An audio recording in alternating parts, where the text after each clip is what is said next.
Mga kaibigan, kung meron man kayong mga problema, huwag niyong idaan sa pagpapakamatay dahil wala ng kaligtasan lahat ng taong nagpapakamatay. Kung meron man kayong mga problema, iluhod niyo yan sa Panginoon. Magdasal kayo, iiyak niyo lahat sa Panginoon.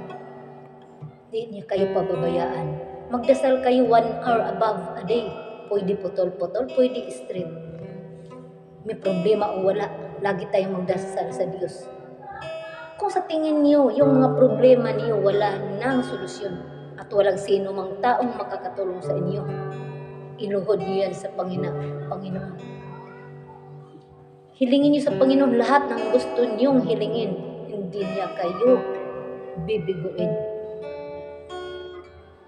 Dahil ako lahat na ng klase ng problema, halos naranasan ko, pero hindi ako pinabayaan ng Diyos.